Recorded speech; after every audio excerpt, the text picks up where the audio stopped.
되면 일반적인 성질과 다른 구별된 자들을 가리켜서 남은 자다 이렇게 얘기하고요.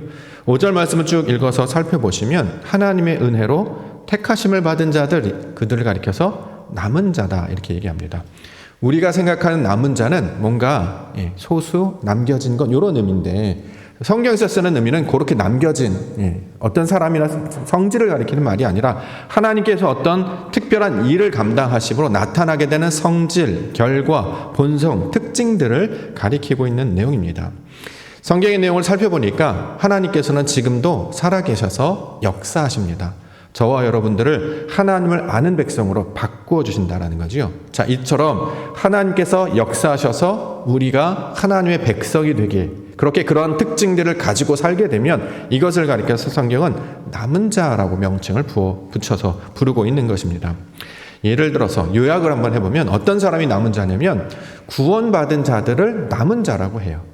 이게 이제 익숙해지셔야 되는데 우리는 보통 구원받은 자라는 개념은 알고 있죠. 근데 이걸 다른 말로 뭐라고 그러냐? 성경은 그들을 가리켜서 남은 자다 이렇게 이야기해요. 자, 이들을 구원받은 자라고 했는데 다른 말로는 왜 구원을 받았는가라고 하면 말씀을 알기 때문에, 말씀을 가졌기 때문에, 세상 사람들은 없는 그것을 이들은 가지고 있기 때문에 구별됐죠. 조금 달라요, 모양이. 속성이 좀 달라요.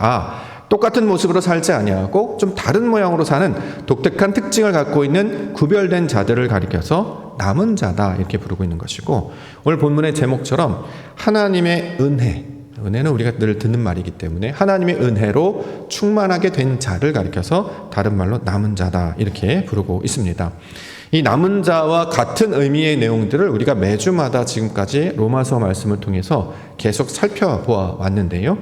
8장 우리가 기억하시는지 모르겠는데 8장에 보니까 하나님의 영으로 인도함을 받는 자들이 있었죠. 그들을 가리켜서 다른 말로 뭐라고 하죠? 곧 하나님의 아들이다 이렇게 불렀어요. 이들을 가리켜서 뭐라고 한다고요? 남은 자라고 하는 거예요. 같은 뜻이에요. 9장에는 살아계신 하나님의 아들 된 자들에 관한 이야기, 여기서 이제 특별히 맏아들에 관한 개념으로 그걸 살펴봤는데, 이처럼 하나님께서 원래 의도하신 대로 그 목적하신 대로 우리가 하나님의 성품을 닮은 자로 바뀌게 되면, 다시 말해 잠자는 상태에서 깨어나고 어둠 가운데서 빛으로 나오고 하나님의 말씀을 가지게 되면 이걸 살았다라고 하는데, 그 살아있는 하나님의 성분과 속성을 닮아서 그와 똑같이 우리가 살아있게 되면 이걸 하나님의 아들이라고 부르는데, 이것을 남은 자라고 부르는 것입니다. 10장을 우리가 지난주에 살펴봤는데 10장에서는 어떤 사람이 남은 자냐면 주의 이름을 부르는 자, 우리가 지난주에 살펴봤죠. 그래서 마음으로 믿고 입으로 시인하는 자들, 자, 이들을 가리켜서 성경은 11장에서는 남은 자다 이렇게 말씀하고 있는 것입니다. 그러면 이 남은 자에 해당하는 사람들이 누구냐? 이제 이게 유대인들의 내용과 이 신앙을 가지고 있는 사람들의 궁금한 내용이었죠. 유대인들은 자신들을 가리켜서 남은 자다 이렇게 얘기합니다. 왜 그럴까요? 원래 유대인은 원래 이름이 이스라엘이었잖아요. 그런데 이스라엘이 두 나라로 갈려지게 됩니다. 북왕국, 남왕국. 그래서 북은 북이스라엘, 남쪽은 유다라고 불렀어요. 10개의 지파가 하나의 왕국을 이루고 또 하나의 나머지 2개의 지파가 남쪽의 왕국을 이뤘는데 북이스라엘과 남왕국으로 나뉘어지게 됩니다. 자, 북이스라엘은 나중에 역사에서 사라져버려요. 왜 그렇죠? 아수르의 침략을 당해서 이 사람들은 완전히 진멸되어 없어져 버리게 되고요. 남왕국에 있는 사람들은 바벨론의 포로로 끌려가게 됩니다. 그런데 나중에 다시 돌아오게 되죠. 그때서 그들은 다시 돌아와서 자신들을 뭐라고 불렀냐면 이스라엘이라고 부르지 않고 유대인이라 이렇게 불렀습니다. 우리가 지금도 유태인이라는 말을 많이 쓰지 않아요? 유대인 이렇게 부르죠. 그게 의미가 무엇입니까? 유다 지파의 후손들이다 이런 뜻입니다. 유다 지파, 남유다는 유다 지파하고 베냐민 지파 2개인데 이 사람들만 살아남고 바벨론 포로 끌려갔다가 그대로 돌아왔기 때문에, 그 후손들이 돌아왔기 때문에 우리는 아버지의 혈통을 그대로 이어받아서 그 혈통대로 아버지의 아들의 아들의 아들이 됐으니 우리가 바로 남은 자가 맞습니다. 근데 그 남은 자의 개념을 어떻게 이해하고 있냐면, 아까 말했던 구원을 받거나 또는 하나님의 말씀을 알거나 은혜를 경험한 자의 개념이 아니라, 자, 전쟁 가운데서 살아남은 자들, 어디로 끌려갔다가 돌아온 자들, 혈통적으로 그 명맥을 이어진 자들이라는 개념으로 자신들을 남은 자라고 이제 이야기를 하고 있다라는 거죠. 근데 자, 예수님과 또 사도 바울이 와서 말씀하는 남은 자는 그런 혈통적으로 눈에 보이는 그냥 다 어떤 사람들이 있었는데 거기에 일부의 사람, 소수의 사람, 혈통적으로 아버지 아들들을 가리키는 말이 아니라 오늘 본문 말씀처럼 하나님을 따르는 사람, 말씀을 가진 사람, 은혜를 받은 사람들을 가리켜서 남은 자다 이렇게 말씀하고 있는 것입니다. 이걸 좀 우리가 이제 이해하기 쉽게 적용을 해보면 우리가 이제 2022년도를 살고 있는데요. 2019년도 제가 이제 처음 왔을 때 교회 선언을 만들었는데 교회 선언 2019년도 때 우리가 붙잡았던 교회 선언은 세 가지 말씀이 있었습니다. 하나님이 주인 되시는 교회, 말씀으로 서는 교회, 은혜로 사는 교회 이렇게 했잖아요. 그 세 가지 주제처럼 하나님을 주인 되시는 교회, 다시 말해 하나님을 섬기고 말씀을 따르고 은혜로 사는 자들, 이들 가리켜서 뭐라고 합니까? 남은 자들이라고 하는 거예요. 이걸 신약에서 뭐라고 부르냐면 교회라고 불러요. 그러니까 교회는 우리가 이제 남은 자 이렇게 얘기하면 뭐 밑둥 그루터기처럼 뭔가 다 처리하고 이만큼 남았네. 예를 들어서 우리 교회 예전에 성도님들 여기 꽉 찼었다고 말씀 들었는데 성가대도 꽉 차고 여기도 꽉 차고 막 2층도 꽉 차고 남은 자들이시잖아요. 이런 남은 자들 개념이라기보다는 그렇게 남아있는 자들이라기보다는 하나님의 성질을 갖고 있는 사람, 이 사람들을 남은 자, 이걸 다른 말로 구원받은 자라고 말하기도 하고요. 하나님의 아들, 아까 얘기했던 영으로 인도함을 받는 자들, 하나님이 살아계신 하나님의 아들이 된 자들 또는 주의 이름을 부르는 자들, 다시 말해 교회를 가리켜서 남은 자들이다 이렇게 말씀하고 있는 것입니다. 자, 단어 자체에 매이지 마시고 하나님께서 우리에게 주신 그 성질과 속성을 그대로 받은 자들을 가리켜서 남은 자라고 부르는구나. 그러면 우리가 바로 부르심을 받아 남은 자가 되게 하시는구나. 자, 이 말씀 붙잡고 세상 가운데 남은 자들의 모습으로 살아가시는 우리 믿음의 성도님들과 교회가 되기를 원합니다. 이 남은 자의 특징을 가지고 있는 물질들이 뭐가 있냐면 하늘에 별이 있습니다. 별, 반짝반짝하는 별. 하늘, 별은 언제 볼 수 있을까요? 밤에, 그렇죠. 어둠이죠. 밤하늘은 어두워요. 그런데 빛을 내는 조그만 것이 남아있죠. 조금씩 남아있잖아요. 반짝반짝해요. 하나님의 영광을 반사해서 그의 영광을 나타내면 그걸 성경에서는 별이라고 부른다고 했었죠. 신약에서는 세상의 소금이라는 이야기를 하기도 해요. 소금이 어디 있습니까? 물에 있잖아요. 물. 바닷물이라고 하는 물이 있죠. 자, 물이 마르고 나면 하얀 게 이렇게 탁 생겨납니다. 물이 사라지게 되면 그 안에 흰 결정체들이 쫙 올라와서 나타나게 되죠. 눈에 있을 땐 보이지 않다가 바람이나 열로 이 물기가 다 사라지게 되면 이 소금이라는 거 쭉 일어나잖아요. 우리나라도 저 밑에 신안이나 이런 쪽 가면 염전들 있다고 하는데 빛을 받아서 하나님의 빛을 받아서 물이 날아가 버리면 결정체가 되는 자들, 그래서 그것을 소금이라고 부르죠. 저와 여러분들 그런 존재라고 이야기하는 거예요. 육신의 것들은 다 사라질 것입니다. 그런데 하나님의 것만 남아있죠. 그래서 하나님의 성질을 가진 자들을 남은 자다. 이걸 다른 말로 별, 빛, 소금 이런 물질로 우리를 설명하고 있다라는 거죠. 따라서 오늘은 남은 자의 개념을 다시 한번 이해하고 성경에서 남은 자라고 나오는 단어가 있으면 이게 이런 뜻이구나라고 이해하고 성경을 읽으시면 하나님의 뜻을 깨닫게 되시고 그가 말하시는 하나님의 역사를 알게 되기 때문에 이것들을 다시 한번 우리가 마음 가운데 새기고 기도 가운데 나아가는 우리 믿음의 성도와 교회가 되기를 원합니다. 남은 자가 되기를 주의 이름으로 축원합니다. 네, 교회도 남은 기지고요. 물질적으로도 그러시지만 하나님께서 세운 자들 이렇게 이제 이해를 하시면 좋겠습니다. 자, 그러면 성경에서는 남은 자들을 남은 자라고 하는 것을 어떻게 설명을 하고 있는가를 본문을 통해서 함께 살펴보고자 합니다. 첫 번째는 엘리야를 말하고 있는데요. 1절부터 3절까지 한번 보겠습니다.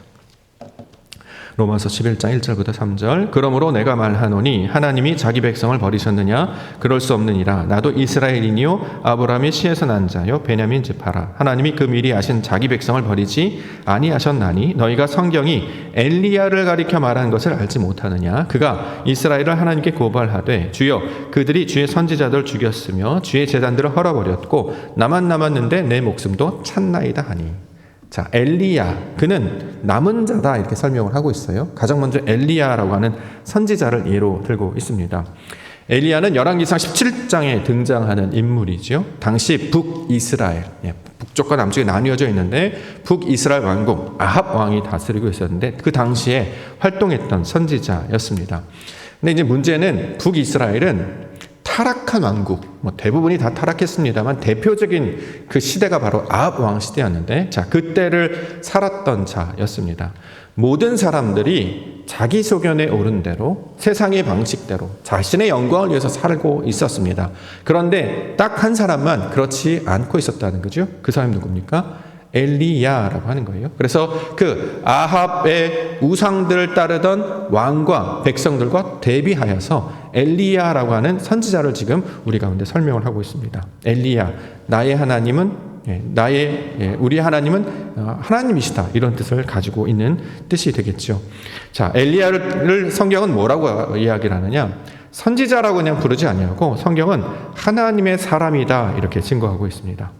열왕기상 17장 24절에 보면 여인이 엘리야에게 이르되 내가 이제야 당신은 하나님의 사람이시요 당신의 입에 있는 여호와의 말씀이 진실한 줄 아노라 하니라.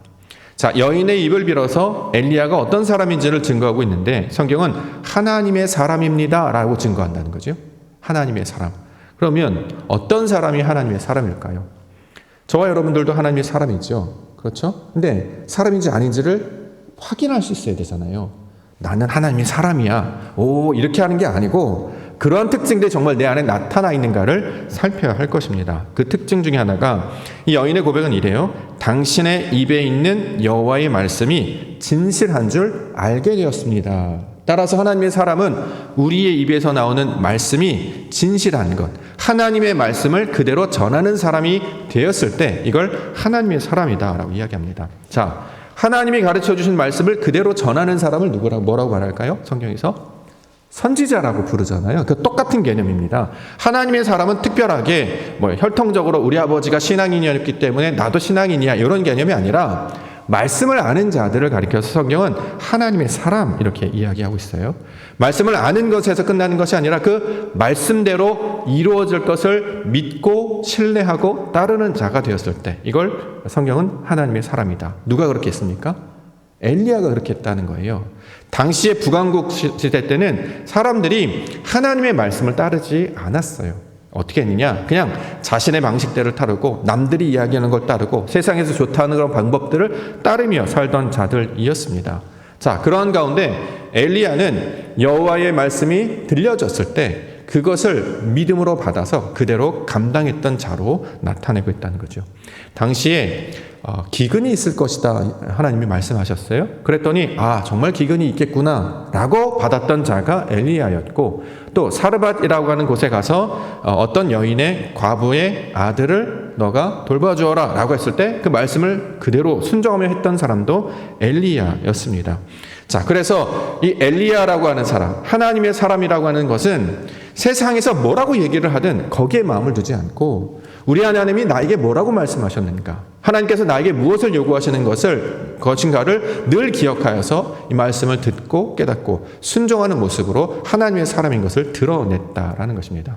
대표적인 사건 중에 하나가 사르밧이라고 하는 장소에 가서 과부가 있는데 그 과부에는 아들이 하나 있었어요. 근데 안타깝게도 죽음에 이르게 되었다라고 성경은 이야기합니다. 자, 엘리야가 가서 어떻게 하느냐? 그 아이를 위해서 간절히 기도를 합니다. 열왕기상 17장 21절부터 22절에 나와 있습니다. 엘리야가 기도하는 내용입니다. 그 아이 위에 몸을 3번 펴서 엎드리고 여호와께 부르짖어 이르되 내 하나님 여호와여 원하건대 이 아이의 혼으로 그의 몸에 돌아오게 하옵소서. 하나님 여호와께서 엘리야의 소리를 들으심으로 그 아이의 혼이 몸으로 돌아오고 살아난지라. 엘리야가 보내심을 받았어요. 너가 사르밧이라고 하는 곳에 가서 그 상황을 보고 그 가운데 나타나는 일을 통해 하나님의 영광이 무엇인지를 감당하라는 거예요. 근데 알고 보니까 아들이 죽었단 말이죠. 그런데 엘리야가 어떻게 취했습니까? 그 아이에게 찾아가서 몸을 엎드려서 3번 하나님께 간절하게 기도했다. 그가 원하는 것은 하나님 그의 영혼이 돌아오게 하여 주시옵소서. 다시 말해 살려주시옵소서, 이렇게 기도했다라는 거잖아요. 자, 어떤 상황이 내게 주어졌어요? 그럼 이 상황을 어떻게 해석해야 되느냐? 하나님께서 기뻐하시는 뜻이 무엇일까?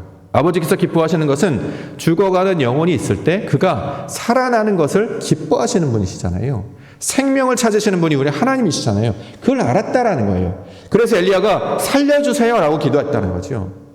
우리가 그냥 보고 사람이 죽어간다고 다 도와주지 않습니다. 마음이 그런 감동들이 일어나야 되잖아요.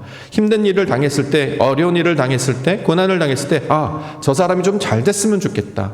행복했으면 좋겠다. 어떻게 하면 좀 잘 될까? 어떻게 좀 행복할까? 어떻게 하면 살아나게 될까를 마음에 품는다라고 하는 것은 하나님이 주신 감동을 따르는 자로 성경은 설명을 하고 있다는 거죠. 왜냐하면 사람들은 자기밖에 몰라요. 그렇잖아요. 내가 중요하지 남이 어떻게 되는 건 관심이 별로 없습니다. 게다가 힘든 건 힘든 거고 내가 당장 죽겠는데 내가 뭘 어떻게 도와야 될까? 그렇게까지 생각하지 않아요. 더군다나 어려운 상황이 펼쳐졌어요. 아이가 막 죽어가요. 내가 이 사람을 위해서 무언가를 할 때 이 사람이 어떤 변화를 일으킬 수 있을 것인가라는 상상을 하는 사람은 거의 없다라는 거죠. 그래서 사실 돕지도 않아요. 도와봐야 별 도움이 안 되니까. 내가 가진 것을 준다 해도 그가 일어날 수 있을까? 또 그가 무언가를 받는다 해도 살아날 수 있을까? 우리는 무관심도 있고 무지도 있고 무능력이 있어서 남들을 참 돕지 않습니다. 근데 놀랍게도 엘리야라고 하는 선지자는 아들이 죽어가는 것을 보고 이가 살아났으면 좋겠다라고 마음을 먹고 기도하고 있습니다. 그래서 하나님 살려주옵소서. 생명이 누구한테 달렸습니까? 사람에게 있는 게 아니라 하나님께 있는 것이구나. 하나님은 그걸 기뻐하는구나. 그래서 이 사람은 엘리야는 간절히 기도하여 그를 살려달라 이렇게 기도하고 있다는 거죠. 그랬더니 여호와께서 엘리야의 소리를 들으심으로 그 아이의 혼이 몸으로 돌아오고 살아났다 이렇게 얘기합니다. 원래 하나님께서 이걸 원하셨는데 이거를 엘리야가 깨달아서 이 아이가 살아나기를 원합니다라고 그걸 마음을 풀어서 기도했어요. 그랬더니 기도를 했더니 정말 그 기도대로 하나님께서 응답하여 주셨다는 거죠. 이게 바로 말씀을 붙잡는 자, 하나님의 뜻대로 하는 자, 하나님의 사람이 어떠한 자인지를 나타내는 단적인 예입니다. 이게 기도의 내용으로 우리 가운데 나타나고 있다는 거죠. 우리가 지난주에 기도라는 것에 대해서 살펴본 적이 있는데요. 기도. 우리가 늘 말씀드립니다만 기도는 내가 원하는 걸 말하는 걸 기도라고 하지 않습니다. 우리가 다른 종교랑 구별을 하셔야 돼요. 다른 종교는 당신에게 필요한 것을 신께 구하십시오. 자비로운 신이, 은혜와 긍휼이 많은 신이, 당신이 원하는 그 신이 그걸 들어줄 것입니다. 그래서 열심히 기도하잖아요. 주실 줄 믿습니다. 여러분의 그 자신감, 그 확신, 그 열정, 그 간절함을 보여주세요. 하늘은 스스로 돕는 자를 돕는다라는 말씀이 기억하죠. 그러니까 최선을 다하세요. 그러면 신이 감동하여 당신을 도울 수도 있습니다. 라고 이야기하면서 사람에게 자신의 욕망의 것들을 말하라고 부추깁니다. 이걸 기도라고 부른다는 거죠. 근데 성경에서 말하는 기도는 그런 내용이 아니었습니다. 성경에서 말하는 기도는 내가 원하는 것을 하나님 주십시오라고 간구하는 게 아니라 아무것도 지식도 없고 능력도 없고 관심도 없었는데 하나님께서 내게 그런 마음을 주시는 거예요. 놀랍게도요, 나에게 그런 일들이 일어납니다. 어떻게 내가 다른 사람을 위해서 기도할까? 어떻게 내가 다른 사람이 죽었는데 그가 살아날 것을 상상하면서 살아났으면 좋겠습니까? 라고 그걸 펼칠 수 있을까? 그래서 생각할 수는 있지만 그렇다고 신에게 나가서 이렇게 구하지는 않잖아요. 그런데 놀랍게도 내 마음 가운데 그런 마음들이 생겨서 하나님, 이 아이가 살아났으면 좋겠습니다. 즉 하나님께서 원하시는 뜻이 무엇인지를 깨달아서 우리가 알게 되어서 그 하나님이 원하시는 것을 나도 원하게 되면 이걸 기도라고 부릅니다. 하나님께서 아이가 살아나는 걸 원하신다는 거예요. 그런데 이걸 누구를 통해서 일하세요? 저와 여러분들을, 엘리야를 통해서 일을 하신다는 거예요. 누구도 그렇게 간구하지 않기 때문에 다 자기의 유익만을 구하지 남이 어떻게 되거나 관심이 없었는데 이 사람 어떻게 됐는지 연약한 자, 갚을 것이 없는 과부, 그 불쌍한 자를 향해 이 아이가 살아났으면 좋겠습니다라는 마음을 품고 하나님께 간구하였더니 그걸 하나님께서 응답하셨다. 이런 사람들, 하나님께서 원하시는 것이 무엇인지를 깨달아서 그것으로 나의 기도 제목을 삼아 말하는 자들을 성경은 하나님의 사람이다, 이들을 가리켜서 남은 자다, 이렇게 말씀하고 있는 것입니다. 그러면 기도의 내용이 달라지겠죠. 이전에는 하나님 이거 주세요 저거 주세요 했단 말이에요. 근데 우리가 이제 성장했어요. 몰랐을 때는 그렇게 한다고 쳐요. 근데 이제 달라졌습니다. 기도를 어떻게 합니까? 내가 말하고 있는 것이 하나님의 뜻에 맞습니까를 구해야 되는 거예요. 우리가 새벽이다, 우리 수요일이나 금요일날 기도나 개인적으로 기도하는 시간 있지 않습니까? 그때 우리가 기도할 때 내가 구하고 있는 그것이 하나님이 기뻐하시는 것 맞습니까? 이걸 확인하는 작업이에요. 그래야 아버지의 뜻을 구해야 이루어지는 걸 보게 될 거 아니에요. 왜 우리가 기도를 그렇게 수십 년 동안, 수년간 동안 기도를 했음에도 불구하고 증거로 보지 못했습니까? 왜요? 하나님의 뜻을 이루는 것이 아니라 욕망으로 쓰려고 잘 묻고 있기 때문이다라고 야고보서에서 기록하고 있잖아요. 그렇죠? 근데 사람들, 일반 사람들은 그렇게 하나 너희 하나님의 사람들은 어떻게 하느냐? 하나님께서 원하시는 것을 내가 말하는 자가 되기를 원합니다. 이것을 가리켜서 하나님의 사람이다, 남은 자다 이렇게 말씀하고 있는 것입니다. 자, 그러면 기도할 때 우리가 처음에는 이제 내 것을 막 말하다가 나중에는 하나님의 뜻대로 해 주시옵소서 이렇게 바뀌지 않습니까? 왜 그렇습니까? 내가 구하는 것이 이 세상의 차원에 밖에 머무르지 못하기 때문입니다. 우리가 구하는 것은 다 무엇을 먹을까? 그렇죠? 무엇을 마실까? 무엇을 입을까? 이 정도라는 거예요. 세상 염려에 관한 것인데 너희는 그렇게 기도하지 말고 하늘의 것을 구해라. 예수님이 가르쳐 주셨잖아요. 그의 나라와 그의 의를 구하는 게 원래 기도의 목적이지 이 세상에서 어떻게 살아갈까? 이 세상에 어떻게 어떤 어려움을 피해갈까? 그런 걸 구하라고 말하지 않았습니다. 어차피 인생을 갈 때 고난의 연속이고 어려움들이 펼쳐질 거예요. 이건 우리 뜻대로 나아가지 않습니다. 그러나 중요한 것은 어떠한 삶이 있을지라도 때로는 사망의 음침한 골짜기를 지날지라도 이런 상황이 펼쳐져요. 홍해를 만날 수도 있고요. 광야를 만날 수도 있습니다. 요단강이 우리 앞을 딱 가로막을 수도 있어요. 그런데 중요한 것은 눈에 보이는 거에 현혹되지 말고 하나님께서 기뻐하시는 것이 무엇일까 생각하라는 거예요. 요셉이 애굽에 끌려갔어. 형제들을 원망하고 미워할 거야.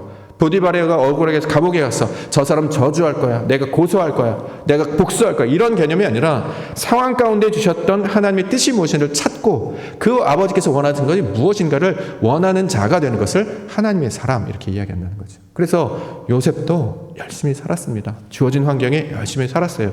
세상에서 보면 순응하면서 사니까 너무 바보 같은 것 아니야? 너무 시키는 대로만 하는 거 아니야? 너무 수동적인 것 아니야 이렇게 보겠습니다만 우리는 그런 세상에서 말하는 수동적인 걸 말하는 것이 아니라 하나님의 크신 뜻이 있음을 믿기에 아버지의 영광이 나타날 걸 기대하기에 하나님께서 우리에게 구하신 어떤 특별한 것이 있음을 알기에 이걸 붙잡고 내 것을 내려놓는 것이다라는 거죠.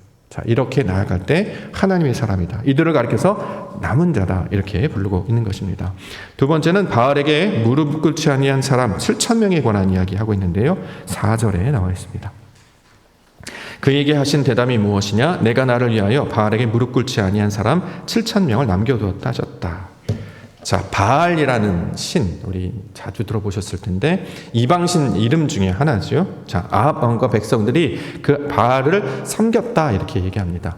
바알이 어디 있습니까? 바알을 섬긴다는 게 무슨 뜻일까요? 성경에서 이방신을 섬겼다라고 하는 것은 이방신이 있는 게 아닙니다. 그렇죠? 우리가 십계명을 보아도 했지만 첫 번째 계명이 뭡니까? 너는 나 외에 다른 존재를 내게 두지 말라. 다른 신은 존재하는데 많은 신 중에서 나를 섬겨라 이게 아니라 다른 신은 없어요. 하나님밖에 없습니다. 근데 여기서 바알, 여러 가지 마르둑, 여러 가지 이방신들, 아세라 이런 많은 이야기를 하는데 그건 우상이라는 건 특별히 있는 게 아니라 내 욕망이 투영된 어떤 것이라는 뜻이에요. 그걸 우상이라고 이야기하고 이걸 바알을 섬긴다라고 얘기해요. 바알이라고 하는 특별한 소 모양을 하고 몸은 육신이고 이런 그리스 신화에 나오는 그런 이상한 모양의 어떤 존재를 가리키는 말이 아니고요. 사람이 자기 욕망을 그대로 투영해서 자기를 위하여 만든 어떤 신적 존재가 있어요. 이걸 바알이라고 불러요. 이걸 출애굽기 32장에는 황금 송아지로 표현하고 있잖아요. 사람들이 원하는 게 그런 거라는 거예요. 물질, 힘, 능력, 이 세상에서 어떻게 하면 잘 살까? 어떻게 하면 내가 흩어짐을 면하고 내 이름을 낼까? 이게 다 우상 섬기는 것과 똑같다라는 것입니다. 자, 이것을 바알이다라고 한다는 거죠. 그렇기 때문에 바알의 목적은 말씀을 듣지 않는 자들을 특징으로 합니다. 실제로 열왕기상 18장 18절에 보면 여호와의 명령을 버렸고 당신이 바알을 따랐다 이렇게 이제 이야기를 하고 있습니다. 반면에 엘리야는 하나님의 사람이었지 않습니까? 그렇기 때문에 자기 욕망을 따라가는 것이 아니고 말씀을 따라가는 자였다는 거죠. 그래서 우리가 그 잘 알고 있는 갈멜산에서 바알 선지자들과 대결하는 장면이 나오잖아요. 그렇죠? 자, 그것들을 이제 설명하고 있습니다.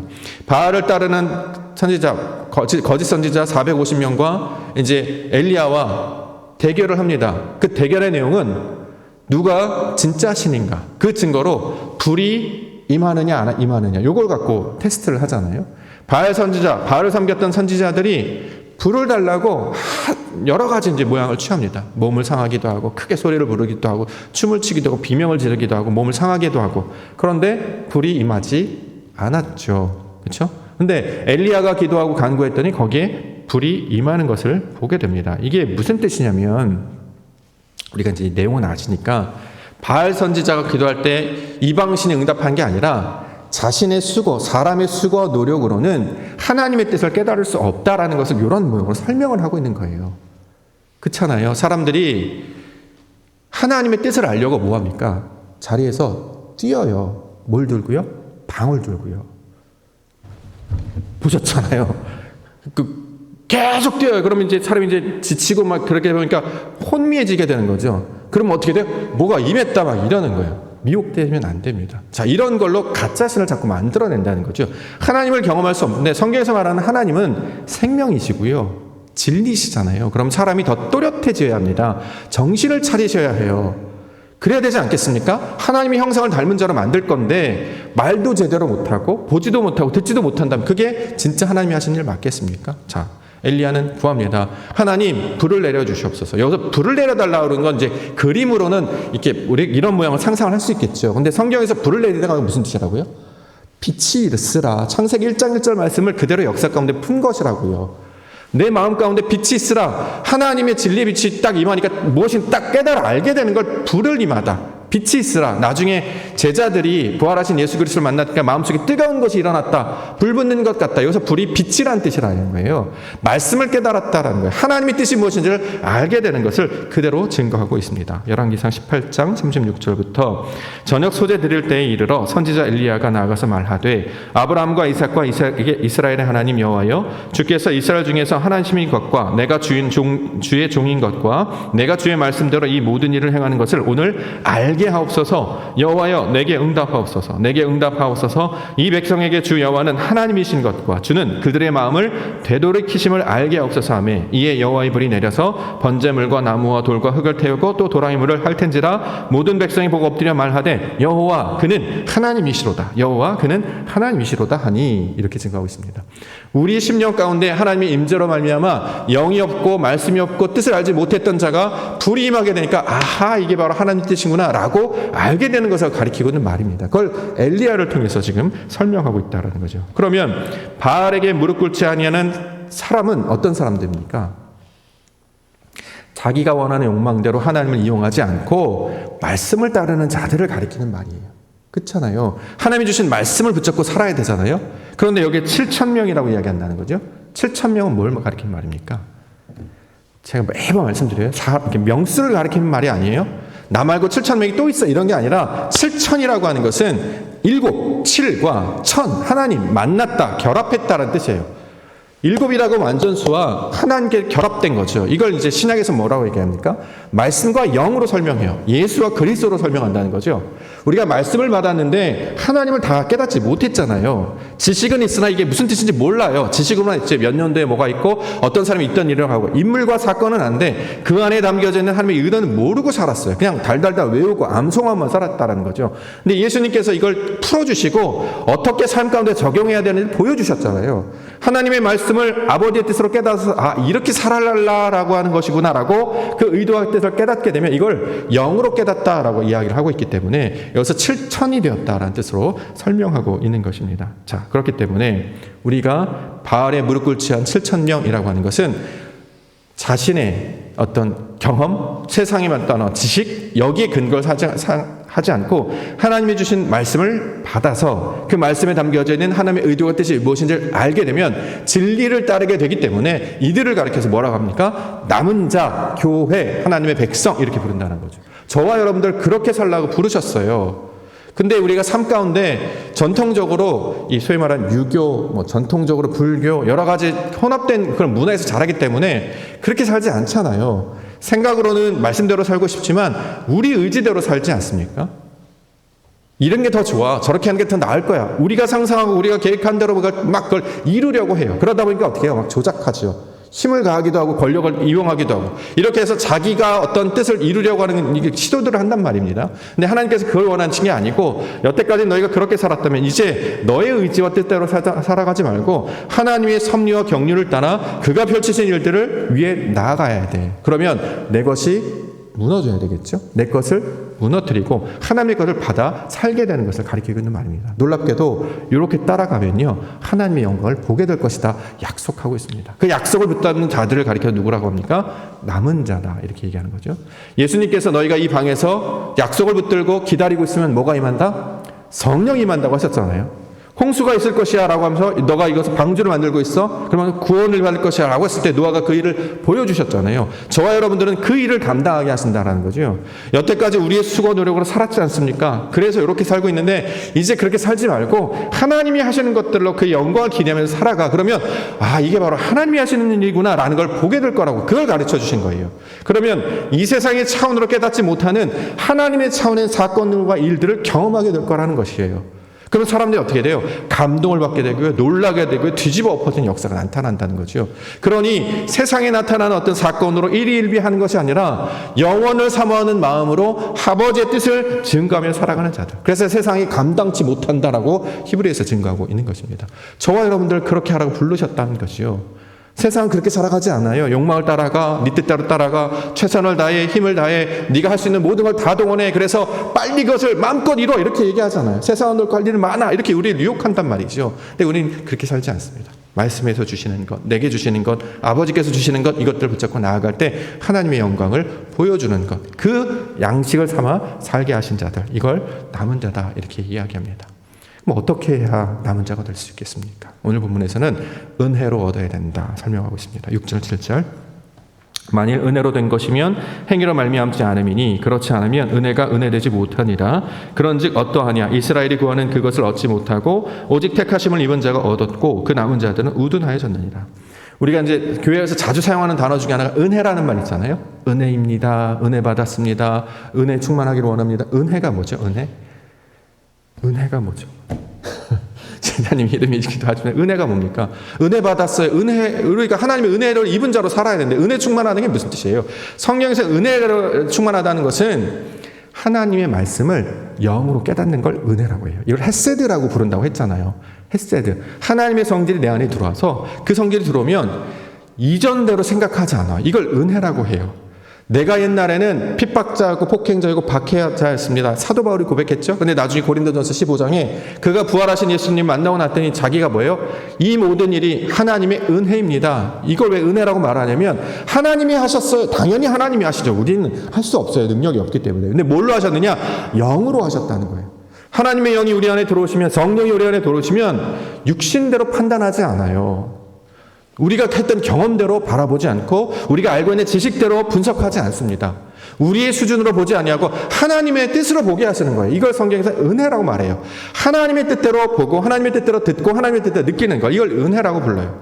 그러니까 이전에는 정말 미웠던 그 믿음, 그 원수였던 사람이 원수로 보이지 않는 거예요. 왜요? 은혜의 이로 하나님의 것으로 보기 때문에, 아버지의 눈으로 보고 아버지의 뜻을 느끼고 아버지의 뜻을 행동하기 때문에 사람이 생각하는 그런 원수, 사람이 생각하는 죄, 사람이 생각하는 나쁜 것을 보지 않게 된다는 거예요. 그러니까 어떻게 해요? 비로소 사랑하게 된다는 거죠. 우리는 사랑한다는 말을 그렇게 많이 하면서 뒤로는 그렇게 안 하잖아요. 좀 전에 사랑한 다음에 근데 안 그래요. 그렇게 미워져요. 또 마음이 막 이렇게 컸다가 찬양할 때 막 이렇게 넓어졌다가 또 뒤돌았으면 저 사람이 뭔가 실수하거나 잘못하면 마음이 확 작아져가지고 막 화가 나요. 왜 그렇죠? 우리가 마음이 이 정도, 그릇이 이 정도이기 때문에. 그런데 은혜를 받으면 이게 확 넓어지는 거예요. 그러니까 그걸 담아버립니다. 이렇게 다 품게 되는 거죠. 아버지의 마음으로, 하나님의 마음으로 품게 돼요. 그럼 옆에 사람을 보면 어떻게 해요? 은혜입니다. 사랑합니다. 이게 나오는 거지. 이게 없으면 은혜지만 돈은 갚아야 되지 않겠어? 네 죄를 네가 알렸다? 똑바로 해? 잘해? 이런 마음이 생긴다는 거예요. 그런 거에 연연하지 않아요. 이 사람이 잘하건 못하건 상관하지 않아요. 왜? 하나님이 주신 사랑이 더 크기 때문에. 이 빚진 자가 이걸 해결을 받았게 돼 그 은혜로 살아가는 것, 하나님의 것을 품게 되었으니 이것들로 살아간 걸 은혜라고 부른다는 거죠. 저와 여러분들 이 은혜 받은 대로 살게 해주셨습니다. 그러므로 기도할 때 내가 보는 대로 보지 않게 하옵소서. 내 눈은 요 정도 보잖아요. 근데 하나님의 눈으로 보게 하옵소서. 하나님의 마음으로 품게 하시고 하나님의 뜻대로 듣게 하셔서. 그래서 저 높이 올라가거나 더 많은 것들을 경험하면 인식의 폭이 확 넓어지지 않습니까? 그럼 다 포용하게 됩니다. 나중에 인생을 많이 살았던 분들이 그렇게 얘기하죠. 아무것도 아니야. 어렸을 때는 그게 그렇게 밉고 그렇게 싫더라. 정말 안 좋았어. 근데 나중에 살고 보니까 다 이해가 돼. 이게 다 아버지의 뜻이었구나. 방법이었구나. 결국 우리를 하나님의 사람이 무엇인지, 뜻이 무엇인지를 가르쳐 주시려는 아버지의 뜻이었구나. 이것들을 깨달아 알게 하시려고 부르셨다는 거죠. 그러면 그런 사람들 가르쳐 뭐라고 한다? 남은 자다. 이렇게 얘기한다는 거죠. 남은 자가 되기를 소망하십니까? 전 꼭 됐으면 좋겠어요. 너무 됐으면 좋겠어요. 이 세상 것 경험해 봤더니요, 그 맛이 그 맛이고요, 거기가 거기고요, 여기가 여기예요. 요즘에 신방을 다녀도 이 도시가 그 도시 같고 그 도시가 이 도시 같고, 이걸 먹어도 그 맛이고요, 단짠이잖아요 결국에는. 다 이렇게 익숙해졌는데, 이것만이 아니라 전혀 새로운 것을 하나님께서 경험하게 하십니다. 놀라운 것은 그 많은 와중에 이걸 다 하나님이 하셨군요라고 고백할 수 있다니요. 보이지 아니한 하나님을 입술로 찬양할 수 있다니요. 눈에 보이는 사람 충분히 힘들 수 있는 상황인데 이걸 힘듦으로 여기지 아니하고 하나님의 뜻을 받는 시간을 여기다니요. 그러면 이 모든 시간이 우리에게 의미롭고 가치로운 시간이 되는 줄 믿습니다. 그러면 하나님과 동행하는 자가 된다는 것이죠. 자, 그 방주를 짓고 그 예루살렘을 짓고 그렇게 우리를 새로운 피조물로 만드시기 위하여 남은 자로 부르신 줄 믿습니다. 그 말씀을 따라 주의 하나님의 은혜를 사모하시며 하나님의 것들로 받아 누리시는 그 성령과 동행하심으로 말미암아 아버지의 뜻을 누리시는 우리 믿음의 성도들과 교회가 되기를 주의 이름으로 간절히 축원합니다. 기도하겠습니다. 아버지 하나님, 은혜로 택하심을 따라 아버지께서 우리를 남은 자로 살게 해주셨습니다. 아무것도 없었고 내 지식과 경험밖에 없었는데 하나님의 거룩한 성령 우리 가운데 보내주심으로 우리가 하나님의 것들을 품기 시작했습니다. 놀랍게도 내가 하나님의 것을 알게 되니까 모든 것들을 이해할 수 있고 깨닫게 될 수 있고 받을 수 있게 됐습니다. 자, 이런 자들로 우리를 부르신 줄 믿습니다. 생각의 지경이 넓어지게 하시고 감정의 폭이 깊어지게 하시며 우리가 품는 것이 이 세상이 아니라 이 지구뿐만 아니라 온 우주 창조하신 그 하나님의 마음을 우리 가운데 품는 자들 되게 하여 주시옵소서. 오늘도 말씀 가운데 나와 예배하는 자들 남은 자로 불러주셨사오니 하나님의 뜻을 이루는 교회로 살게 하여 주시옵소서. 거룩하신 예수 그리스도의 이름으로 간절히 기도를 옵나이다. 아멘.